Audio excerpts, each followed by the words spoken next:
Bé, doncs, jo em dic Magdalena Bosch i soc professora de la Facultat d'Humanitats de la Universitat Internacional de Catalunya.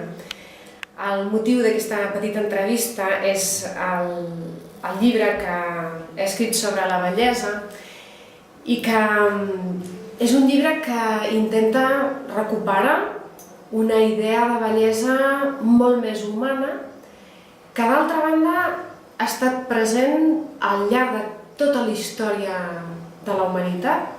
A mi el que més m'ha interessat és tractar el tema de la bellesa, sobretot des del punt de vista de les persones humanes. Què ens passa als éssers humans quan trobem la bellesa i la descobrim i ens encandila? Per què ens atrau tant? Per què gaudim tant? Per què ens alegra, per exemple, trobar coses boniques? Una part de tot això té a veure amb l'ànima, perquè la bellesa no la veiem tant amb els ulls ben bé com amb el cor, amb l'ànima. I això vol dir que interiorment hem de ser capaços de descobrir-la i de veure-la, perquè la bellesa és discreta, es deixa veure però mai s'imposa. Per això gaudir-la és un acte absolutament lliure i demana una actitud de contemplació.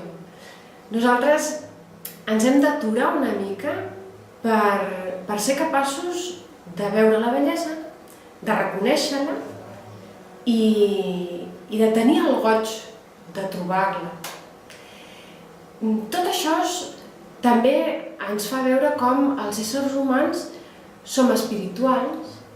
La bellesa també eleva el nostre esperit, perquè ens fa ser contemplatius i perquè la bellesa tant pot ser sensible com espiritual. I això ens ajuda a tenir una harmonia interior. La bellesa ens ajuda també a unir les diferents parts que tenim dintre nostra, la voluntat i l'enteniment, la part intel·lectual i la part més sensible i els sentiments.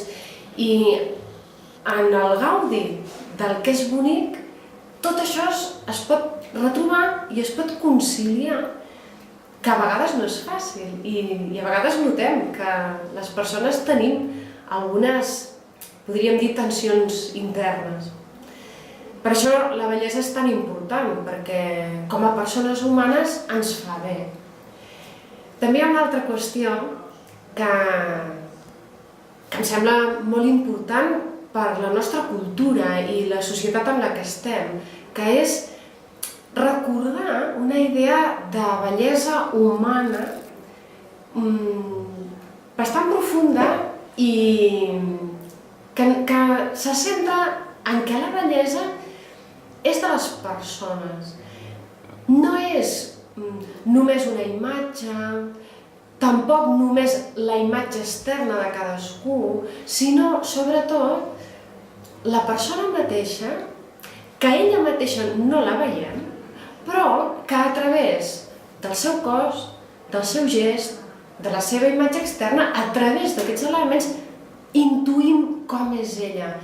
I per això, la bellesa de les persones és sobretot interior. Però clar, això no val a dir, com que hi ha bellesa interior, l'externa no importa, com si fossin dues coses separades. No, va unir. La bellesa interior, com que tenim un cos que és nostre, de la persona, acaba emergint precisament a través del que hi ha en nosaltres d'extern. O sigui, aquesta part externa nostra expressa, es fa llenguatge d'allò que som interiorment. I per això, externament, també hi ha un atractiu i una percepció agradable.